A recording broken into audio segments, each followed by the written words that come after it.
کہ وہ نبی ہیں، بلکہ یہاں پہ گمان سے یہ بھی ایک مفہوم نکلتا ہے کہ ان میں کچھ لوگ ایسے ہوں گے کہ جو واقعی اپنے آپ کو سچا نبی سمجھ رہے ہوں گے. انسان گمان ہوتا ہے نا، انسان غلط چیز پہ اڑ جاتا ہے اور اس کو بھی وہ لیکن اپنے آپ کو سچا سمجھ رہا ہوتا ہے. آپ کے معاشرے میں، آپ کے ماحول میں بھی اور پوری دنیا میں خود اہل اسلام میں ایسے فرقے، ایسے گروہ موجود ہیں کہ جب آپ ان کی عبادت کو دیکھیں گے آپ رشک کریں گے. جب آپ ان کے ماتھوں کو دیکھیں گے، ان کے محراب، آپ حیران ہو جائیں گے.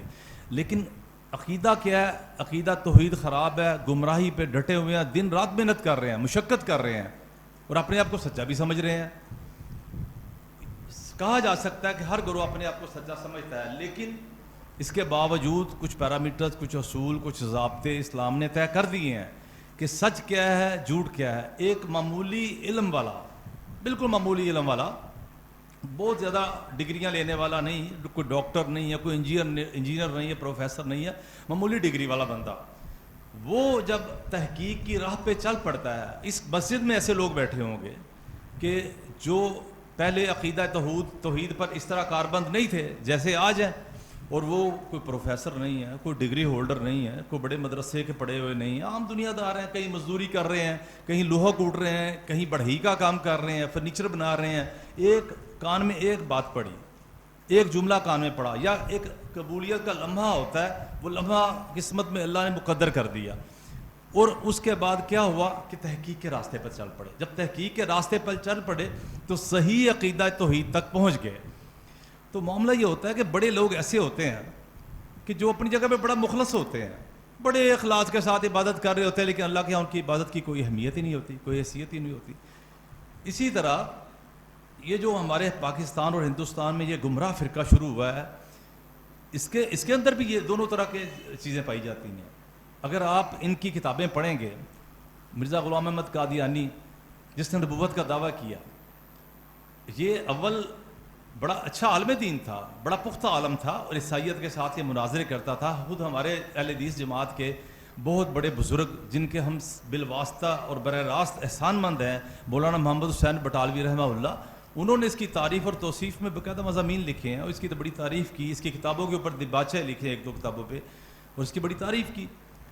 پھر شیطان کا وار ہوا، جو نبی صلی اللہ علیہ وسلم میں بعض لوگ گمان کرتے ہوں گے کہ جیسے وہ نبی ہیں. پھر شیطان کا وار ہوا کہ آپ نے پہلے مجدد ہونے کا دعویٰ کیا، مہدی ہونے کا دعویٰ کیا، پھر نبی ہونے کا دعویٰ کیا، اور اس کے جو امت ہے، جھوٹی امت ہے، اس میں بڑے ایسے لوگ موجود ہیں جو اس کو بڑا سچا نبی سمجھتے ہیں، اس کو واقعی آخری نبی اس کو سمجھتے ہیں.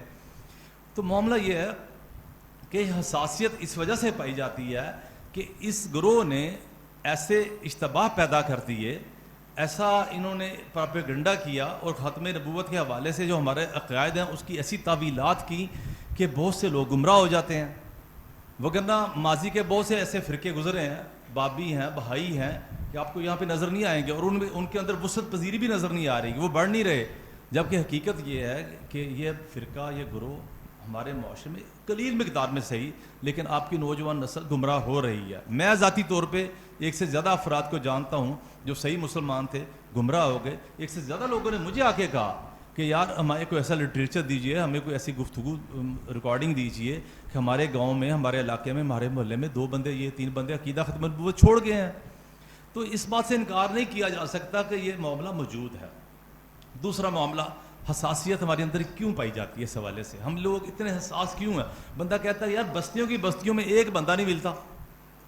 آپ مثلا دیکھیں نا، آپ علاقے میں جائیں، بستیوں میں کوئی بندہ نہیں ملتا، لیکن اس کے باوجود حساسیت اس لیے پائی جاتی ہے جناب کہ آپ کی نوجوان نسل، اس کی دیوار عقیدہ ہل چکی ہے، بنیادی عقائد میں وہ کمزور ہو چکے ہوئے ہیں. ہماری کمزوریاں اس دور میں 2 بڑے فتنے ہیں.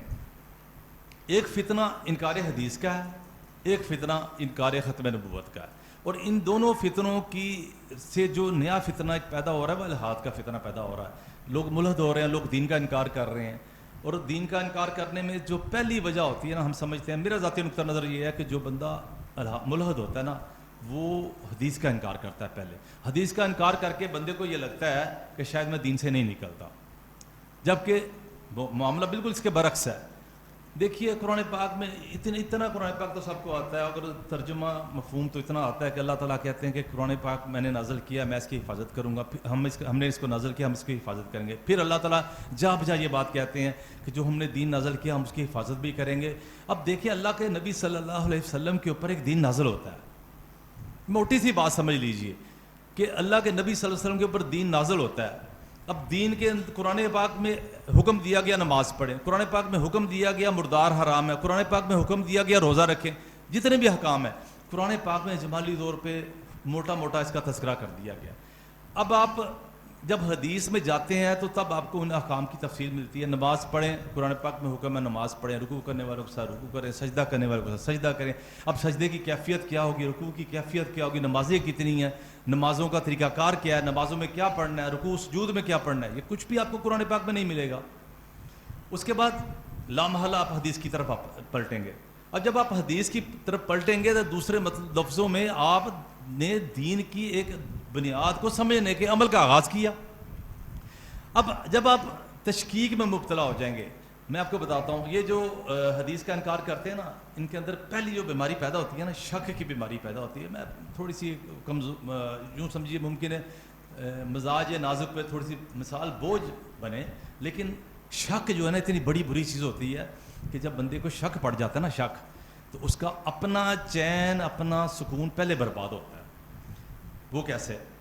بالفرض کوئی شخص آپ کو میسج کر دیتا ہے یا ایک جعلی خط بنا کے آپ کی اہلیہ کے بارے میں دے دیتا ہے. مثال میں پھر کہوں گا کہ مثال تھوڑی سی تکلیف دہ ہے، لیکن مثال ایسی حقیقت ہے، یہ سچا واقعہ، بلکہ آپ کو میں سنا بھی دیتا ہوں. ہمارے ایک دوست ہیں، انہوں نے یہ واقعہ لکھا. انہوں نے لکھا کہ ایک شخص اس کی شادی ہوئی، شادی کے مہینے بعد اس کے گھر میں خط آ گیا.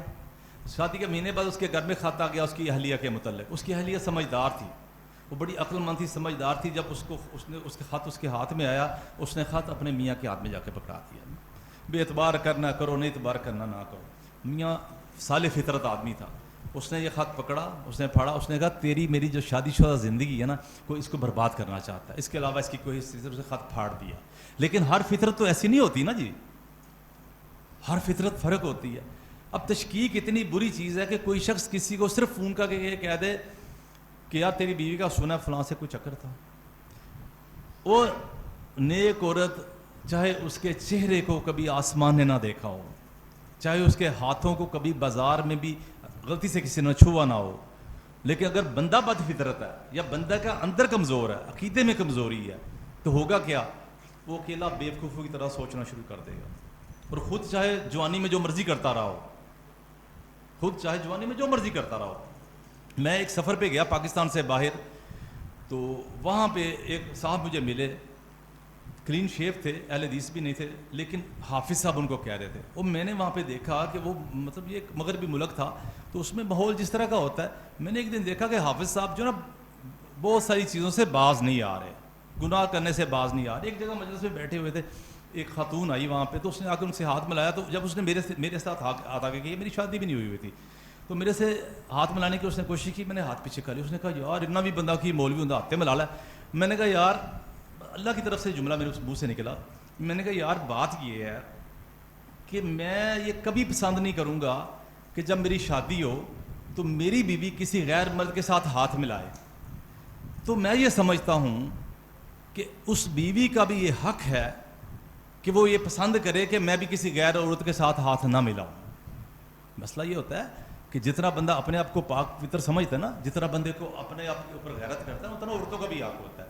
تو بات یہ کر رہا تھا کہ تشکیک جو ہوتی ہے نا، بندے کو ذہنی طور پہ برباد کر دیتی ہے، بندے کا گھر تباہ کر دیتی ہے، گھر برباد ہو جاتا ہے. تو پہلا جو شک کا حملہ ہوتا ہے نا دین کے معاملے میں، ہم نے یہ دیکھا ہے، ڈاکٹر صاحب بھی شاید تائید کریں گے اس بات کی، کہ ہم نے یہ دیکھا کہ شک کا پہلا حملہ حدیث کے اوپر ہوتا ہے. کچھ احادیث ہوتی ہیں جو لوگوں کو سمجھ نہیں آتی، اب وہ راویوں کے بہانے حملہ کیا جاتا ہے کہ جی ٹھیک ہے، رسول اللہ کی ذات تو ہمارے لیے حجت بھی ہے، رسول اللہ کی ذات کی تو بڑی عزت بھی ہے، ان کی بات تو حرف آخر ہے، لیکن یہ راویوں کو تو نہیں، ہم راویوں کو کلمہ تو نہیں پڑھ سکتے، راوی ہمارے ایمان کا حصہ تو نہیں ہے، راوی تو غلطی کھا سکتا ہے، راوی غلطی کھا سکتا ہے. ہم ان کو کہتے ہوتے ہیں دوستوں سے. کل میری ایک بندے سے بات ہو رہی تھی، وہ کہہ رہا تھا جی قرآن کریم تو قطعی دلالہ ہے حدیث نہیں، حدیث تو ظن ہے، حدیث میں تو غلطی کا احتمال بھی ہے. میں نے کہا بات سنو، قرآن کریم کی ایک آیت کے مفہوم میں ایک بندے کا دوسرے بندے کے ساتھ، دوسرے بندے کا تیسرے بندے کے ساتھ، ایک گروہ کا دوسرے گروہ کے ساتھ مفہوم نہیں ملتا. ایک قرآن کی آیت ہوتی ہے، 10 فرقے 10 الگ الگ معنی بیان کر رہے ہوتے ہیں، ایک مفہوم تو قرآن کریم کا بھی نہیں رہا. اگر آپ حدیث چھوڑ دیتے پھر یہاں پہ رہنمائی حدیث کرتی ہے، یہاں پہ رہنمائی حدیث کرتی ہے، رسول اللہ صلی اللہ علیہ وسلم کا فرمان آ جاتا ہے، سامنے بات کلیئر ہو جاتی ہے. لیکن یہ لوگ کیا کرتے ہیں، یہ لوگ آسان ٹارگٹ ہوتا ہے نا، آسان ٹارگٹ ہوتا ہے. جب کوئی قلعہ فتح کرنے جاتے تھے نا پرانے زمانے میں فوجیں، تو وہ یہ ڈھونڈتے ہوتے تھے کہ آسان ٹارگٹ کہاں پہ ہے، دیوار کمزور کہاں پہ ہے. آپ کی یہ لڑائی ہو جاتی کسی کے ساتھ، اور لڑائی میں آپ کو پتہ ہوتا ہے کہ یار یہ بندہ جو ہے نا اس کی بازو پہلی زخمی ہے. اب لڑائی ہو رہی ہے، لڑائی میں ہوتا ہے کہ میں نے اس کو نقصان پہنچانا ہے، میں نے اس کو تکلیف پہنچانی ہے، حتیٰ کہ اگر مجھے موقع ملے میں نے جان سے مار دینا. تو انسان کیا کرتا ہے، انسان کیا کرتا ہے کہ اس کی کوشش یہ نہیں ہوتی اس بازو کو ماروں، وہ کوشش ہوتی ہے اس بازو کو ماروں، یہاں پہ میرا ہلکا سا بھی ہاتھ لگ جائے گا نا تو اس نے تکلیف سے نیچے گر جانا ہے. تو ان لوگوں کو نظر آتا ہے کہ لوگوں نے چونکہ حدیث کی اہمیت کو سمجھا نہیں ہوا، حدیث کی اہمیت ان کے اندر راسخ نہیں ہے، تو اس وجہ سے یہ آسان ٹارگٹ ہے کہ ان کو حدیث کے انکار کی طرف لے کے جایا جائے. پھر ایسی حدیث سامنے لے کے آتے ہیں کہ جی وہ حضرت موسیٰ علیہ السلام جی نہا رہے تھے تو ان کے کپڑے وہ پتھر لے کے بھاگ گیا، ان کے کپڑے پتھر لے کے بھاگ گیا تو وہ اس کے پیچھے بھاگ رہے ہیں، وہ جی برہنہ بھاگ رہے ہیں، معاذ اللہ جی نبی برہنہ بھاگ رہا ہے. اس طرح کے بھی جذباتی جملے بولے جاتے ہیں. تو اس طرح کے جذباتی جملے بول کے وہ لوگوں کو کمزور کرتے ہیں، اور نتیجہ کیا نکلتا ہے، نتیجہ نکلتا ہے کہ انسان حدیث کا انکار کر دیتا ہے، اور حدیث کا انکار کر کے اس کا ضمیر تھوڑا سا مطمئن رہتا ہے کہ یار میں نے ایک ایسی چیز کا انکار کیا ہے کہ یہ کون سا رسول اللہ سے ثابت تھی، یہ کون سا رسول کی بات ہے، یہ تو راویوں کی بات ہے. لیکن اس کو یہ پتہ نہیں ہوتا کہ جو اس کو خط ملا نا کہ یار یہ معاملہ تیرے گھر میں ایسا ہے، اس کا اولین فرض یہ تھا، اس کے عقیدے کا بھی تقاضا تھا، اس کی محبت کا بھی تقاضا تھا، اس کی اولاد کی محبت کا بھی تقاضا تھا، اور ایمان بھی یہی تھا کہ اپنے اعتماد کیا جاتا، خط کو پھاڑ دیا جاتا. تو اس کا اولین تقاضا اس کا یہ تھا کہ وہ اس بات کو رد کر دیتا، گمان اچھا کرتا. دیکھیں ہمارے اندر بڑی کمزوریاں ہیں.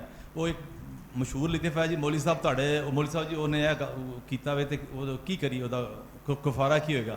انہوں نے کہا جی وہ حل جو نا حال دے برابر روٹیاں دے دو، حال دے برابر روٹی. مولوی صاحب چودھری کا منڈا حل لمحہ پا لو، یہ ماشاءاللہ مشہور بنے جی. اپنی مرضی اپنی طرف آتا ہے تو معاملہ اور کر لیتے ہیں، دوسری طرف جاتا ہے معاملہ اور کر لیتے ہیں. اپنی اولاد ہمیں آگے کوئی کہتا ہے یار تیرا بیٹا یہ کر رہا ہے، ہمارا ذہن فوراً مثبت سوچے گا، پازیٹیو سوچے گا. نہیں یار ان کو غلطی لگی، اس طرح نہیں ہوگا، اس طرح ہوگا. ان کو غلطی لگی، ممکن وہ کوئی اور ہو، ان کو غلطی لگی ہے، ہیلمٹ پہنا ہوگا اس نے، ان کو شاید نمبر بھی موٹر سائیکل کا انہوں نے دیکھا. لیکن وہی اگر ایک مثال ہے کہ بھائی کا بیٹا، بھتیجے کا بیٹا، اور یا سسرال کا کسی بچہ آ جاتا ہے، اس کی شکایت کی جاتی ہے، ہمارا معاملہ بدل جاتا ہے.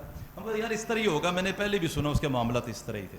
تو معاملہ یہ ہے کہ جو سافٹ کا پوائنٹ ہوتا ہے نا، ہمارا کمزور پہلو ہوتا ہے، وہاں پہ جا کے حملہ کیا جاتا نا، تو ہم فوراً اپنا جو ایمانی رد عمل یہ ہوتا ہے کہ ہم اس بات کی نفی کریں، اس بات کا انکار کریں. اگر زیادہ ہی مسئلہ بن گیا تو تحقیق کے میدان میں نکلیں، انکار سے شروع نہ کریں کہ آغاز ہی انکار سے کریں. پھر جب انکار کیا جاتا ہے تو اس کا اگلا مرحلہ یہ ہوتا ہے کہ قرآن کا انکار کرنا بھی آسان ہو جاتا ہے. کیوں کہ جب قرآن پاک میں ایسی چیزیں آتی ہیں. ایمان بالغیب کیا ہے؟ ایمان بالغیب یہی ہے نا کہ کئی چیزیں سمجھ نہیں آتی، مانتے ہیں، کئی چیزیں نظر نہیں آتی، مانتے ہیں، کئی چیزیں فہم و شعور سے بلند ہے لیکن مانتے ہیں. ایمان بالغیب یہ ہوتا ہے نا، اللہ کی ذات کو کس نے دیکھا ہوا ہے لیکن مانتے ہیں. کس وجہ سے مانتے ہیں؟ نظر آتا ہے، شواہد نظر آتے ہیں، دنیا نظر آتی ہے، دنیا کا نظم نظر آتا ہے، کس طرح سورج جا رہا ہے، چاند نظر آ رہا ہے، یہ اپنے آپ نہیں ہو سکتا. اس طرح یہ وقتی معاملات بھی ہوتے ہیں. اب یہ معاملہ ہوا یہ کہ انہوں نے قادیانیت نے اور دوسرے جو گمراہ فرقے ہیں جنہوں نے نبی ہونے کے بھی دعوے کیے ہیں، معصومیت کے بھی دعوے کیے ہیں، انہوں نے آ کے ہماری نوجوان نسل کے ان پہلوؤں پہ حملہ کیا ہے کہ جو پہلو تھوڑے سے کمزور تھے. اس کی وجہ ہماری ذاتی ہے، ہم نے بچوں کی تربیت نہیں کی. تو فی زمانہ ضرورت ہے کہ ہم اپنے ان بزرگوں کی طرح اس طرح ہی محنت کریں. عقیدہ ختم نبوت کی اہمیت کیا ہے یہ اپنے بچوں کو بتائیں. کیوں کہ جب شہر تباہ ہوتے ہیں نا، شہروں کے آپ بند روڈ پہ بیٹھے ہوئے ہیں، کبھی اس بات کے اوپر غور کیجئے گا، گھروں میں غور کیجئے کہ جب دیوار ٹوٹتی ہے، جب سیلاب آتا اور شہر تباہ ہوتے ہیں تو پہلی جو دراڑ ہوتی ہے وہ کتنی ہوتی ہوگی. اب دیکھیے خبریں پڑھتے ہیں، ٹیلی ویژن پہ خبریں چلتی ہیں، جی شگاف پڑ گیا جی نہر میں اور پورے دیہات زیر آب آ گئے. اب تو الحمدللہ وہ معاملے نہیں رہے، لیکن یہ کہ پہلے شہر کے شہر زیر آب ہوتے. پہلی دراڑ کیا ہوتی تھی؟ 1 انچ کی، 2 انچ کی. اب دیکھیے 1 انچ کی دراڑ، 1 سینٹی میٹر کی دراڑ، اس کا انجام کیا ہوتا ہے کہ وہ ہزاروں لاکھوں ایکڑ کے رقبے کو، فصلوں کو بہا جاتا ہے اور گھر برباد ہو جاتے ہیں. وہ جو پہلی دراڑ ہے نا، پہلی دراڑ، اس کو روکنا اصل کام ہوتا ہے. ہمارے بزرگوں نے اس کام کے لیے بڑی محنت کی، انہوں نے کچھ اصول طے کر دیے. ہمیں نہ ان اپنے بزرگوں کی محنتوں کا پتہ ہے، نہ ہمیں ان اصولوں کا پتہ ہے. یہ خطیب کی ذمہ داری نہیں ہوتی. ہم نے بھی سارا کچھ مولوی صاحب کے اوپر پھینک دیا، جی مولوی صاحب ان موضوعات پہ جمعہ پڑھائیں. بھئی اپنے بچوں کے لیے کچھ ذمہ داری ہماری بھی تو ہوتی ہے نا. میں پھر ایک اپنی ذات مثال دینے لگا ہوں. میرا بیٹا تھا چھوٹا، میرا بیٹا 5 سال یا 6 سال کا چھوٹا ہوگا. تو میں اس کو پہلی صف میں کھڑا ہوں، میں نے اپنے ساتھ اس کو کھڑا کیا.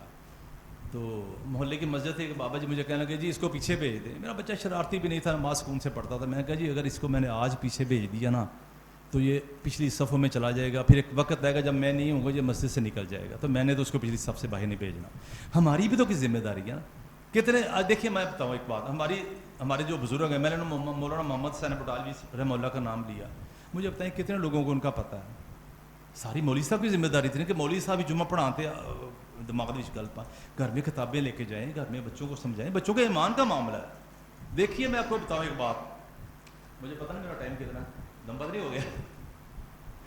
دیکھیے میں آپ کو بتاتا ہوں ایک بات. ہم لوگ ابھی اب خبر ملتی ہے، مجھے خبر ملے گی کہ میرے بچے کو چوٹ لگ گئی ہے، میں تڑپ اٹھوں گا. ابھی آپ کو خبر ملتی ہے کہ گھر میں فلاں عزیزہ اس کو چھوڑ لگے، ہم تڑپ اٹھیں گے، یہ جلسہ سب چھوڑ کے نکل جائیں گے باہر. یقین کیجئے ایمان کا معاملہ ان چوٹوں سے کہیں زیادہ بڑا معاملہ ہے. عقیدے کا معاملہ ان چوٹوں سے کہیں زیادہ بڑا معاملہ ہے. اس زندگی سے بڑا معاملہ ہے. ہمیں کوئی پرواہ نہیں ہوتی. ہمارے بزرگوں نے اپنی زندگی، اپنا تن من دن ان معاملات پہ لگا دیا. مولانا ثناء اللہ مرسری رحمہ اللہ کا نام اکثر لوگوں نے سنا ہوا ہے. ساری زندگی اس کام میں لگا دی، ساری زندگی اس کام کے لیے وقف کر دی. یہ اس معاملے کے ساتھ پھر 1953 میں تحریک ختم نبوت چلی. آپ کو اندازہ ہے اس بات کا؟ اس تحریک میں کوئی 10 20 50 بندے نہیں، سینکڑوں بندوں نے اپنی جانوں کی قربانی دی. یہ کوئی بے سبب تو نہیں تھا، اس کی بڑی اہمیت تھی. سبب یہ تھا. اور میں آپ کو بتاؤں پھر 1974 میں جب تحریک چلی اس میں بھی یہی صورتحال تھی. اتنا کشت و خون تو نہیں ہوا تھا. لیکن آج جب ہم اپنے حالات دیکھتے ہیں، تو محسوس کرتے ہیں کہ اگر آج کے دور میں اگر یہ تحریک چلائی جائے اور یہ کوشش کی جائے کہ ان گروہوں کو، ان گمراہ فرقوں کو اس طرح ہی غیر مسلم قرار دے دیا جائے قانونی طور پہ، تو میں سمجھتا ہوں شاید ناممکن کے قریب معاملہ جا چکا. یہ اللہ کا بڑا احسان تھا. ہمارے بزرگوں کو بڑی محنتیں تھیں. مطلب ہم بزرگوں کی قدر ہم نہیں کرتے، کمزور ہیں ہم لوگ ان معاملے میں. ہمارے بزرگوں نے اپنی جوانیاں، اپنا تن بن دن ہر چیز لٹوا دی. حضرت علامہ احسان علی ظہیر رحمہ اللہ 1974 کی تحریک میں ان کا نمایاں ترین کردار تھا. حالت کیا تھی؟ حالت یہ تھی کہ ایک شدید بیمار، آپ کو پتہ علامہ احسان علی ظہیر رحمہ اللہ کی جو وفات ہوئی تھی کتنی عمر میں ہوئی تھی؟ میں سے بھی 5 سال چھوٹے تھے. علامہ صاحب رحمہ اللہ صرف 46 برس کے تھے جب دنیا سے چلے گئے. روب بہت ہے نا ان کا کہ یار اتنی بڑی شخصیت. 46 برس کیا عمر ہوتی؟ جو یہاں پہ بیٹھے ہوئے ہیں 46 برس سے زیادہ عمر کے، وہ اپنے آپ کو جوان محسوس نہیں کرتے؟ بالکل جوان محسوس کرتے ہیں. حالت یہ تھی ان لوگوں کی محنتوں کی، ان لوگوں کی قربانیوں کی. حالت یہ تھی کہ ایک بار مسلسل سفر، تقریریں، سفر، تو ڈاکٹر کے پاس گئے تو ڈاکٹر نے کہا جی علامہ صاحب تہاڈی نیند کنی ہے؟ علامہ صاحب کہنے لگے جی میں 3 گھنٹے سے 4 گھنٹے سوتا ہوں، عموماً میں 3 گھنٹے سوتا ہوں. انہوں نے کہا علامہ صاحب کوئی دوائی کارگر نہیں ہے جب تک آپ اپنی نیند نہیں بڑھائیں گے. حضرت علامہ رحمہ اللہ کے عملاً سچا واقعہ ہے. ڈاکٹر اکرام صاحب ہیں ان کے بڑے داماد، انہوں نے یہ بات مجھے خود سنائی. انہوں نے کوٹ اٹھایا علامہ صاحب نے، انہوں نے کہا میں اپنے آرام پہ اپنے مشن کو قربان نہیں کر سکتا. یار معمولی بات ہے.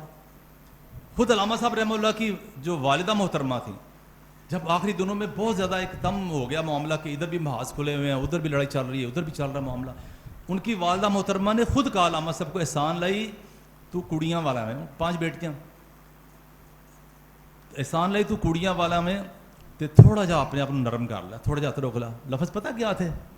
لفظ اماں جی میں نے پڑھایا کیوں سی؟ پھر یار جان کی پرواہ نہیں ہے. ہمارے بزرگوں نے جان کی پرواہ نہیں کی. انہوں نے اس عقیدہ ختم نبوت کے تحفظ کے لیے جان کی بھی پرواہ نہیں کی. انہوں نے اپنے مال کی پرواہ نہیں، انہوں نے اپنے اولاد کی پرواہ نہیں کی. اب اندازہ کریں مولانا ثناء اللہ مرسری رحمہ اللہ، یہ بات عام لکھی پڑھی جاتی ہے کہ ان کا ایک ہی بیٹا تھا، ایک بیٹا عطاء اللہ. 1947 کی جب یہ ہوا فسادات ہوئے تو ان کا بیٹا شہید ہو گیا انشاءاللہ. اب ایک اکلوتا بیٹا شہید ہو رہا ہے اور ساتھ لائبریری لٹ گئی, لائبریری کو آگ لگ گئی. یہ بات عام لکھی پڑھی ہم نے خود دیکھی ہے, سنی ہے کہ مولانا امرتسری رحمہ اللہ کو اکلوتے بیٹے کا اتنا غم نہیں تھا, کتابوں کا زیادہ غم تھا. کتابوں میں کیا تھا؟ کتابوں میں کیا تھا؟ کتابوں میں یہی کچھ تو تھا. مولانا سلام اللہ امرتسری رحمہ اللہ نے 34 کتابیں لکھی ہیں مرضیت کے رد کے اوپر. جہاں جاتے تھے آج تو تمغے لینے کے لیے اور ہماری کمزوریوں کے سبب جھنڈے لگانے کے لیے ساری دنیا چلی آتی ہے. ہم کسی کی, دیکھیے ہم کسی کی محنتوں کی ہرگز نفی نہیں کرتے, لیکن ہم یہ کبھی برداشت بھی نہیں کریں گے, ہم پسند بھی نہیں کریں گے کہ ہمارے بزرگوں نے کام کیا ان کا ذکر تک نہ کیا جائے. لیکن یہ تکلیف ضرور ہے کہ ہم خود اس معاملے میں کمزور ہیں. آپ کو اندازہ ہے مولانا ثناء اللہ امرتسری صاحب رحمہ اللہ کی محنتوں کا یہ عالم تھا کہ مرزا غلام احمد قادیانی خود ایک روز زچ ہو کے, اس نے خود زچ ہو کے, تنگ ہو کے اس نے اپنے پرچے میں ایک اشتہار شائع کیا. وہ اشتہار جو ہے اس کی عبارت کا خلاصہ یہ تھا کہ ثناء اللہ تو نے مجھے بڑا تنگ کیا, تو نے مجھے بہت تنگ کیا, تو نے بڑی تکذیب کی ہے, تو نے مجھے بڑا جھٹلایا ہے, میں تنگ آ گیا ہوں. میں اللہ سے دعا کرتا ہوں کہ جو جھوٹا ہے وہ سچے کی زندگی میں ذلت کی موت مر جائے. مرزا غلام احمد قادیانی غالباً 1907 میں لاہور میں ہیضے کی وبا کے ساتھ, اسہال کی وبا کے ساتھ بستر کے اوپر مارا گیا. جبکہ مولانا سلام اللہ امرتسری رحمہ اللہ تقسیم وطن کے بعد 1948 میں سرگودا میں آ کے وفات پائی. غالباً 40 سال کا فرق ہے دونوں کے اندر. اور یہ ایک ایسی چیز ہے کہ جس کی کوئی مثال نہیں ملتی. ہمارے بزرگوں نے اس کام کے لیے اتنی محنت کی. آخری بات کروں گا, ایک یہ سوچ کے کہ ہمارے ہاں کون سے اتنے کوئی لوگ پائے جاتے ہیں, لیکن اس کے باوجود ہماری تربیت ہونی چاہیے. ایک بات میں ضرور کہوں گا, اور یہ آخری بات ہے کہ اس معاملے کو اگر بالفرض آپ کی زندگی میں, آپ کے ماحول میں, آپ کے مارکیٹ میں, آپ کے محلے میں کوئی ایسا شخص آتا ہے تو اس کے ساتھ معاملہ کیسے کیا جائے, یہ ایک بہت ایسی اہم چیز ہے جو میں دیکھتا ہوں کہ ہمارے یہاں بڑی کمزور پائی جاتی ہے. مولانا محمد علی قصوری ہمارے اہل حدیثوں کے بہت بڑے بزرگ تھے. مولانا عبد القادر قصوری اہل حدیثوں کے بہت بڑے بزرگ گزرے ہیں ہندوستان پاکستان کے تقسیم سے پہلے. تو ان کے بیٹے تھے مولانا محمد علی قصوری. مولانا محمد علی قصوری جمعیت اہل حدیث کی عاملہ کا اجلاس تھا ادھر شیشمہ روڈ کے اوپر. یہ بڑا دلچسپ واقعہ ہے. تو مولانا محمد علی قصوری اجلاس کے بعد اپنی گاڑی میں بیٹھ کے جا رہے ہیں, تو اپنی گاڑی میں بیٹھ کے جا رہے ہیں تو ان دنوں 1953 کی تحریک چل رہی تھی. تو نیلا گنبد کے مقام پر ان کو لوگوں نے گھیر لیا. اب لوگوں نے گھیر لیا تو ان کو نہیں پتا تھا یہ کون ہے. تو انہوں نے کہا کہ آپ قادیانی ہیں؟ انہوں نے کہا نہیں یار کیسی بات کرتے, میں قادیانی تو نہیں ہونا. انہوں نے کہا پھر مرزا کو گالی نکالو, یعنی کہ اپنے ایمان کا ثبوت دو.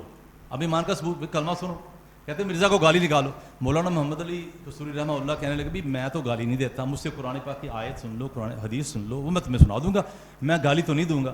نہیں جی مرزے کو گالی کٹو گے پھر تم جان دوا. وہ کہتے بھائی میں گالی دیتا ہی نہیں, مجھے گالی آتی نہیں ہے. تو انہوں نے ان کو گھیر لیا. اس دوران گاڑی کو بھی کوئی 1-2 ضربیں لگی. تو اس وقت تھے علاء الدین صدیقی صاحب تھے, پنجاب یونیورسٹی کے غالباً وائس چانسلر تھے غالباً مجھے. تو وہ کہیں گزر رہے تھے تو انہوں نے دیکھا مولانا, انہوں نے روکا, ان کو بتایا یار یہ بڑی شخصیت ہے. تو میں یہ بات کہنے لگا ہوں کہ عموماً ہمارے ہاں اس حوالے سے ایک کمزوری پائی جاتی ہے کہ ہم لوگ اصلاح کی بجائے گالی گلوچ کی طرف نکل جاتے ہیں. ہم لوگ ان کے, دیکھیں یہ بڑی سمجھنے والی بات ہے کہ مرزا غلام احمد قادیانی ہمارے نزدیک کیا ہے؟ کذاب. ہمارے نزدیک کیا ہے؟ جھوٹا نبی, اور اس کی 20 مثالیں موجود ہیں. ان کے نزدیک کیا ہے؟ بنیادی نقطہ یہ ہے کہ ان کے نزدیک کیا ہے, وہ اس کا احترام کرتے ہیں, وہ کا نبی ہے. اب مجھے ایک بات بتائیے, بالفرض ایک قادیانی ہے یا ایک بدعقیدہ آدمی, وہ آپ کا ملازم ہے, آپ چاہتے ہیں کہ اس کی اصلاح ہو جائے. اب اصلاح کا کیا طریقہ کار ہے؟ آپ یہ اختیار کریں گے کہ وہ صبح آتا ہے تو آپ مرزے کو ایک گالی دیتے ہیں, شام آتا ہے مرزے کو ایک گالی ٹکا دیتے ہیں, اس کے بعد سمجھتے ہیں کہ اس کے دل کی کھڑکیاں کھل جائیں گی, وہ آپ کے پاس کام چھوڑ کے چلا جائے گا. اگر بڑا مجبور ہے تو یہ اس کا رزق کا مسئلہ ہے, اس کو کوئی اس کے بچوں کا مسئلہ, اگر اس کو پتہ میں یہ چھوڑ جاؤں گا گھر میں میرے بچے بھوکے مریں گے, تو وہ مجبور ہو کہ آپ کی بات سنے گا, اپنے ضمیر کو مار کے, اور اس کے عقیدے کے مطابق ابھی آپ کی بات سنے گا, لیکن آپ کی بات کے اوپر کبھی بھی وہ سوچنے پہ مجبور نہیں ہوگا. آپ کا طریقہ کار کیا ہونا چاہیے؟ ہماری بات قسمتی یہ ہے کہ ہم آپس میں لڑنے سے باز نہیں آتے. ہر طرف لڑائی چل رہی ہے, جھگڑے آپس میں چل رہے ہیں. ہمارا طریقہ کار یہ ہونا چاہیے کہ ہم اس کی ہدایت کی دعا بھی کریں اور اس کو نرمی کے ساتھ اچھے طریقے سے تبلیغ کریں.